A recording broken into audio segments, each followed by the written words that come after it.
Okay चलिए start करते हैं, बाकी जो बच्चे बच गए हैं उनके फिर ऐड होते जाएंगे।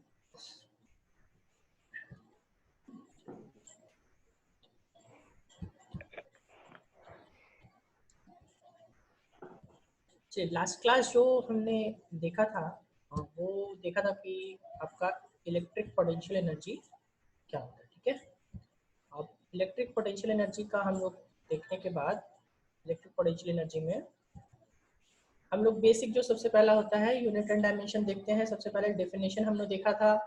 डेफिनेशन एक बार फिर से रिपीट कर दे रहा हूँ ताकि आप लोगों को याद हो जाए फिर से। ठीक है, डेफिनेशन ये बोलता था कि यहाँ पे कोई एक चार्ज रहता था और सबसे पहले क्या था, यहाँ पे मान लो कोई एक बड़ा चार्ज कैपिटल क्यू है चार्ज, फिर एक चार्ज कहीं यहाँ पे दूर में इन्फिनिटी पे कहीं पे क्या है स्मॉल क्यू है, राइट।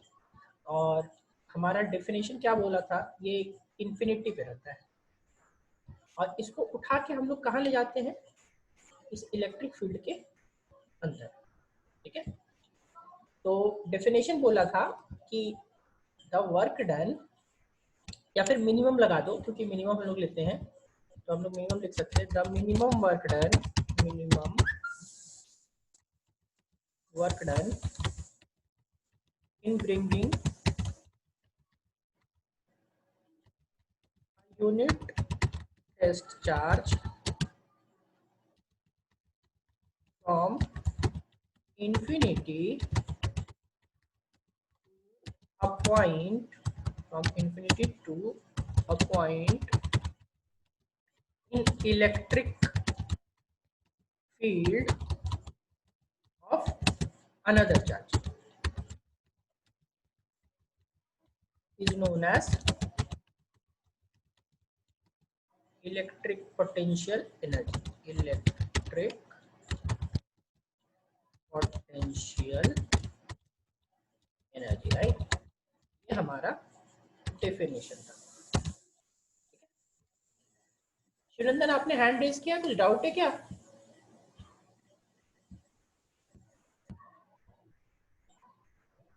आवाज जा रही है आपको शिवनंदन?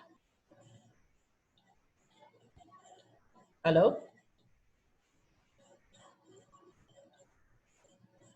शिवनंदन, आपको आवाज आ रहा है मेरा?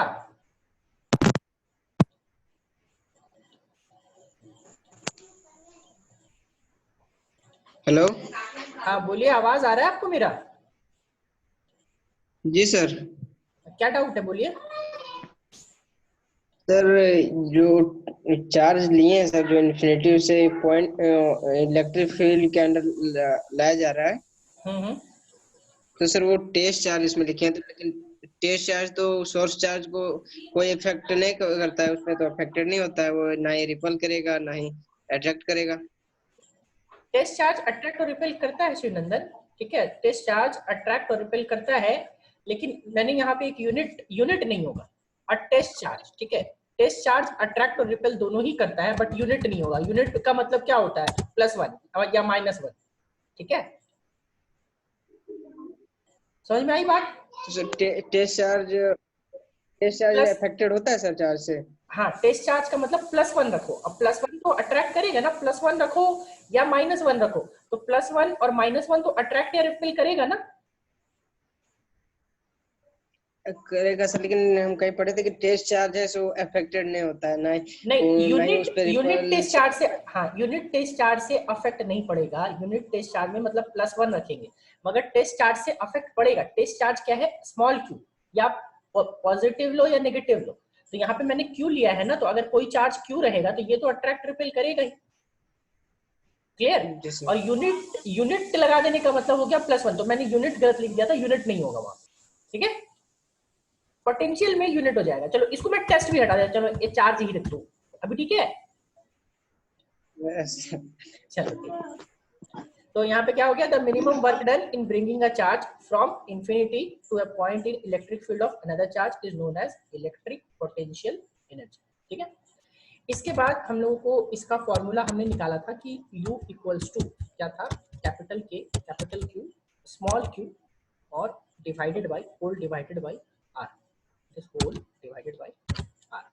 r क्या है कि जिस पॉइंट पे हम लोग ले गए हैं, जिस पॉइंट पे ले गए हैं, मतलब यहाँ से यहाँ का दूरी, मान लो चार्ज Q यहाँ से यहाँ पहुँच गया है, तो इस दोनों के बीच की दूरी कितनी है, R है। तो हम लोग वहाँ पे कितना लिखेंगे, R लिखेंगे। ठीक है, तो ये हम लोगों का फॉर्मूला आ गया। इसके बाद जो छोटी छोटी चीजें देखनी है यूनिट और डायमेंशन। सबसे पहला हम लोगों का देखते हैं यूनिट। तो यूनिट बताएंगे कोई आप लोग, ऐसा यूनिट क्या होगा आपका इलेक्ट्रिक पोटेंशियल एनर्जी का, ऐसा यूनिट आप लोग ही बताओ क्या होना चाहिए।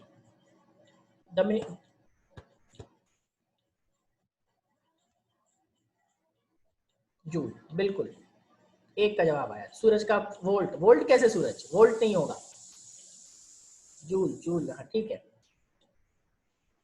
ठीक है। जिनको जूल लग रहा है बिल्कुल ही सही है, क्योंकि पहला चीज ये जो है आपका क्या है, ये एनर्जी है, और किसी भी टाइप का एनर्जी, किसी भी टाइप का वर्क डन का आपका यूनिट जो होगा वो हम लोग लिखेंगे जूल में, राइट। तो आप इसको जूल लिख लो, ठीक है। और भी होते हैं जूल का, और भी न्यूटन मीटर भी होता है, राइट। तो आप न्यूटन मीटर भी लिख सकते हो, बट उसका जरूरी नहीं। फिलहाल हम लोग का ऐसा यूनिट जो लिखेंगे हम लोग वो जूल में।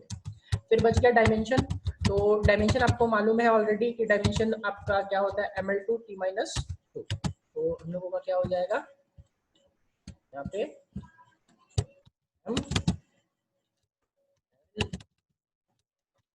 ml2t-2, ठीक है, ml2t⁻²। ये हो गया आपका डायमेंशन, राइट। प्लस साथ में ये ध्यान रखना है हमेशा कि it is a scalar quantity, ठीक है।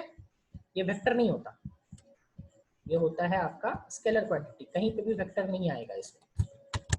It is a scalar quantity, right. तो आप इसमें यूनिटरी मेथड लगा सकते हो। स्केलर का मतलब हो गया कि इसमें यूनिटरी मेथड लगा सकते हो।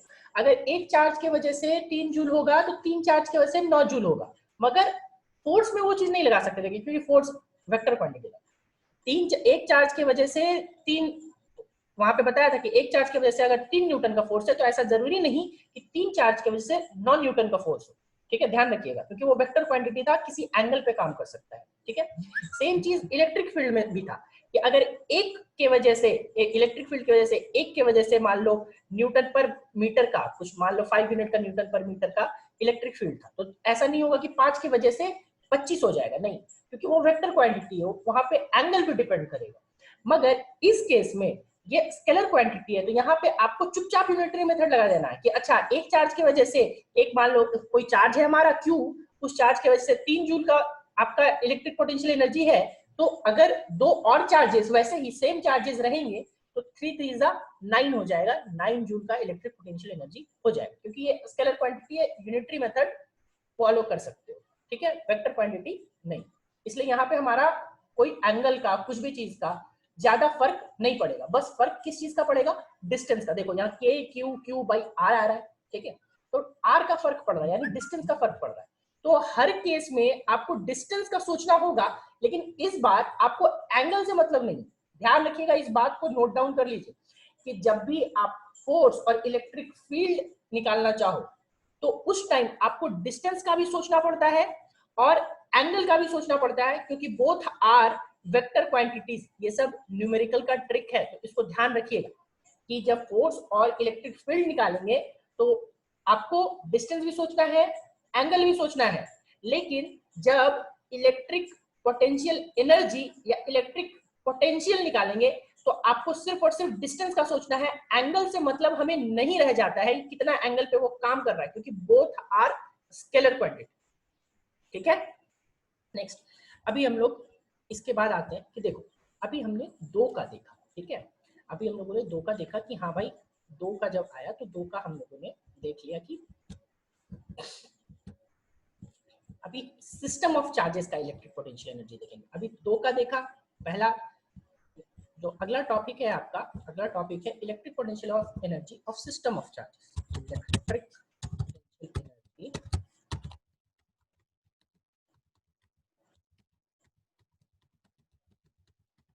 Of system of charges.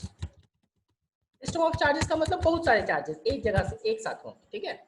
तो बहुत सारे चार्जेस रहेंगे, तो मान लो अभी हमने सबसे पहला जो देखा था वो कितना का देखा था, 2 चार्ज का देख लिया। 2 चार्ज का देखा कि हाँ भाई ऐसा कहीं पे मान लो दो चार्ज का तो देख ही लिया। अभी मैं सबको क्या ले रहा हूँ, Q1 Q2 लेके चल रहा हूँ। तो ये मान लो हमारे पास क्या है, Q1 है, और ये हमारे पास क्या है, Q2 है। तो दो के बीच का जब आया था, यहाँ दोनों के बीच का डिस्टेंस क्या लिया था हमने, R लिया था। तो इसका जो हमारा इलेक्ट्रिक पोटेंशियल एनर्जी हो गया, वो अभी आपने देखा कि कैपिटल Q स्मॉल q था, तो आप कैपिटल Q स्मॉल q की जगह लिख दो Q1 Q2, तो ये हो गया K Q1 Q2, और भाई दोनों के बीच का डिस्टेंस, दोनों के बीच का डिस्टेंस कितना, R। ठीक है, सेकेंड केस में आएंगे। ठीक है, सेकेंड केस में ट्रायंगल बनेगा, ट्रायंगल यानी कि तीन चार्ज। अब तीन चार्ज तो हम लोगों को मैक्सिमम केसेस में, ठीक है ध्यान रखिएगा, मैक्सिमम केसेस में आपको देगा इक्विलैटरल ट्रायंगल, ध्यान रखिएगा इस बात को। ठीक है, और कहीं पे भी मेंशन इक्विलैटरल मतलब जिसके सारे साइड्स इक्वल हो। ठीक है, और किसी बहुत रेयर केस होता है जिसमें आइसोसेलेस ट्रायंगल देता है और स्केलन ट्रायंगल देता है। आइसोसेलेस मतलब कि जिसका दो साइड इक्वल, और स्केलन मतलब कि जिसका कोई साइड इक्वल नहीं है। ठीक है, तो यहाँ पे आपका मान लो ये साइड आपका ए दिया हुआ है, ये भी साइड आपका ए दिया हुआ है। ठीक है, या फिर ए दिया हुआ है। चलो मैं एक काम करता हूँ, मैं स्केलन लेके चलता हूँ। स्केलन में क्या है, सबका काम हो जाएगा, क्योंकि स्केलन रहेगा तो तीनों साइड इक्वल नहीं रहेगा, और बाकी आइसोसेलेस रहेगा तो दो साइड इक्वल कर देंगे। तो मैं स्केलन लेके चलता हूँ, that will be more beneficial. मान लो यहाँ पे ए है, ठीक है, ये चार्ज यहाँ पे Q1 रखा हुआ है। ठीक है, यहाँ पे ये चार्ज Q2 रखा हुआ है, और यहाँ पे क्या है, चार्ज Q3 रखा हुआ है, और इस दोनों के बीच का डिस्टेंस R12 है। ठीक है, और इस दोनों के बीच का डिस्टेंस R23 है, और इस दोनों के बीच का डिस्टेंस R13 है। 13 लो या फिर 31 लो, एक ही बात है। ठीक है, क्योंकि इधर से मेजर करो या उधर से मेजर करो, ठीक है, तो एक ही बात है। लेकिन कभी कभी ये बात सेम नहीं होती। जैसे हम लोग इस पे बहुत अच्छा सा एक मैं एग्जांपल बताता हूँ, मतलब मैं जब पढ़ रहा था उस टाइम मेरे कोचिंग के एक सर ने बहुत अच्छा एग्जांपल दिया। जैसे होता क्या है कि आप, हम लोग मान लो क्लास के ड्यूरेशन में क्या है कि कहीं लोग, दो लोग एक साथ अगर चले गए, अगर दो लोग एक साथ चले गए तो जाने में, मान लो हम लोग बाथरूम गए, ठीक है, और इन दैट केस वहां से वहां का रास्ता सेम है, मगर आने सब के टाइम में आपका सेम टाइम पे आप नहीं आओ, घूम फिर के कहीं ना, इधर से हम लोग ऐसा करते थे कि हमारा पूरा कॉरिडोर था, तो वो घूम के हम लोग वापस पूरा कॉरिडोर से घूम के आते थे। जाते थे छोटे वाले रास्ते से, लेकिन आते थे पूरे कॉरिडोर से घूम। और जो लोग स्कूल में थे वो करते भी होंगे, दो लोग अगर बाहर निकलते तो पूरा घूम के, चलो घूम के आते, तो वो चीजें। बट ये चीज वहां नहीं लगाना है, यहाँ पे हम लोग को Q1 और Q3 है, तो दोनों का हम लोग को इक्वल डिस्टेंस लेके चलना है। ये मान के चलना है कि हाँ भाई 1 से 3 जा रहे तो वो डिस्टेंस, और 3 से 1 जा रहे तो वो डिस्टेंस, वो डिस्टेंस आर सेम, मतलब R13 is equal to R31। और सेम चीज यहाँ पे R12 equal to R21, same चीज नीचे वाले में R23 इक्वल टू R32, ये हम लोग मान के चलते हैं।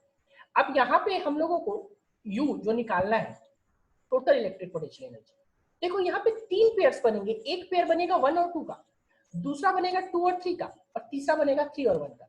तो पहले लिखेंगे, इसका लिखेंगे U12, मतलब 1 और 2 के बीच का इंटरेक्शन एनर्जी या फिर आपका इलेक्ट्रिक पोटेंशियल एनर्जी। फिर U23, और U23 का मतलब 2 और 3 के बीच का इंटरेक्शन एनर्जी या फिर इलेक्ट्रिक पोटेंशियल एनर्जी, और U31 के बीच का, यानी 3 और 1 के बीच का इंटरेक्शन एनर्जी या पोटेंशियल एनर्जी, राइट। तो इंटरेक्शन एनर्जी और पोटेंशियल एनर्जी यहाँ लिख लिए। देखो तो अब इसका कितना पेयर बने, तीन पेयर बने, तो तीन पेयर बने तो यहाँ तीन टर्म्स आएंगे, और तीन टर्म्स आएंगे तो चलो नेक्स्ट बोर्ड पे लिख देता हूँ। ठीक है, U31 आया, तो सबसे पहले देखो तो यहाँ पे U12 कितना निकलेगा, U12 1 और 2 के बीच निकालोगे, तो U12 के बीच निकालोगे तो K Q1 Q2 by R12, right, K Q1 Q2 by R12। ठीक है, नेक्स्ट निकालोगे आप 2 3 के बीच, तो 2 3 के बीच देखो क्या निकलेगा, U23 के बीच, U23 के बीच लिख दोगे K Q1 Q2, K Q1 Q2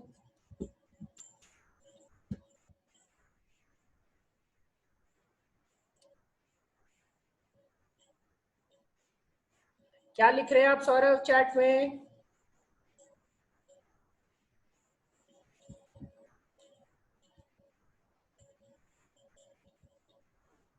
किससे बात कर रहे हैं?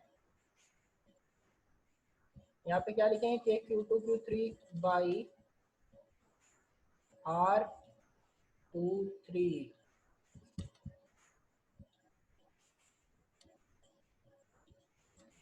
नेक्स्ट लिखेंगे क्या, U31 इक्वल्स टू U31 क्या हो जाएगा, K Q1 Q3 by R13, right. और लास्ट में क्या करना है अपने को, तीनों को जोड़ देना है, तो तीनों को जोड़ देना है तो फाइनल क्या हो जाएगा, U equals to K Q1 Q2 upon R12, ठीक है। नेक्स्ट क्या था, Q2 Q3, जो भी ऊपर दो लीजिएगा उसी दोनों के बीच का डिस्टेंस लीजिए, ठीक है। नेक्स्ट लिखेंगे K Q2 Q3 K Q2 Q3 और दोनों के बीच का डिस्टेंस क्या था, R23 था, R23 प्लस नेक्स्ट क्या, K बच क्या गया, Q3 Q1 लो या Q1 Q3 लो, एक ही बात है, Q3 Q1, तो दोनों के बीच का डिस्टेंस कितना बाबू, R31 लो या R13 लो, एक ही बात है, मेंशन किया था अभी कि दोनों बराबर होना चाहिए, ठीक है। तो ये 3 पेयर के लिए था, मतलब 3 चार्जेस थे तो हमारे 3 टर्म्स आए। चलो अभी बताओ, अगर मैं तीसरा केस ले रहा हूं, तो पहला केस वो लिया था, दूसरा केस ये लिया था, तीसरा केस है आपके पास कि आपके पास कोई रेक्टेंगल है, ठीक है। मैं स्क्वायर इसलिए नहीं कंसीडर कर रहा हूँ, अगर स्क्वायर होगा तो बस R12 R23 की जगह सबकी जगह ए पुट कर देंगे, मैं रेक्टेंगल लेके चल रहा हूँ, ठीक है। तो यहाँ पे मान लो ये है Q1, फिर ये है Q2 और ये है Q3 और ये है Q4, ठीक है। इस दोनों के बीच का डिस्टेंस कितना, R12, इस दोनों के बीच का कितना, R23, इस दोनों के बीच का कितना, R34 और इस दोनों के बीच का कितना, R41 डिस्टेंस। अब आप बताओगे कि इलेक्ट्रिक पोटेंशियल एनर्जी में देखो, पिछले बार फर्स्ट में 2 चार्जेस थे, 2 टर्म आए, दूसरे वाले में 3 चार्जेस थे, 3 टर्म्स आए, तो चौथे वाले में U जो रहेगा 4 चार्जेस है, तो कितने टर्म्स आएंगे, कौन सबको ही बताना है चैट में।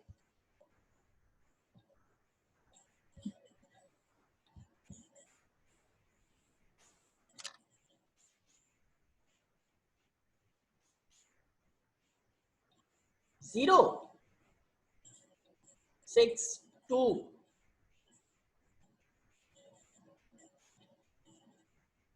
4,